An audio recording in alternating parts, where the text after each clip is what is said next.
everyone. I am Carla Hilario Tolentino and my task is to report about the group leadership. When we say a group leadership, is someone who guides and helps a team work together to achieve a goal. They make decisions, give direction, and support team members. A good group leaders listen to others, solve problems, and ensures everyone is doing their part. They motivate the team, help resolve conflict, and make sure the group works well together to reach their objective. When we say effective leadership, an effective group leader plays a crucial role in guiding the team toward achieving its goals through key characteristics such as strong communication, empathy, and decision-making skills. A good leader communicates clearly, listens actively, and fosters trust within the team by emotionally intelligent and empathetic. They are decisive, take responsibility for their actions, and use problem-solving skills to navigate challenges while encouraging innovative solutions.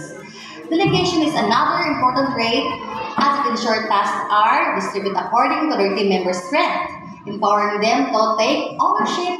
Additionally, a strong leader has a clear vision and motivates the team while also maintaining integrity and accountability. Flexibility and other minds allow the leader to adapt to changing circumstances and new ideas.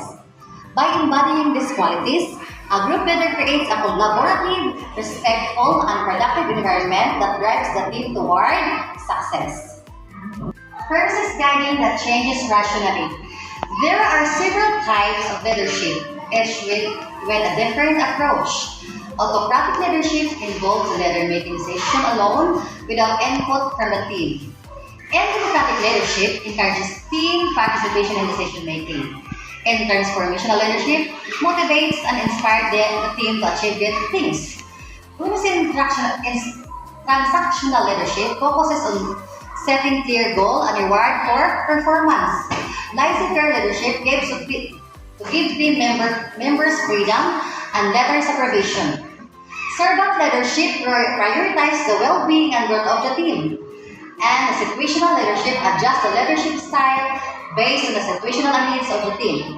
Each type works best in different circumstances when we have a guiding chance for the rationality.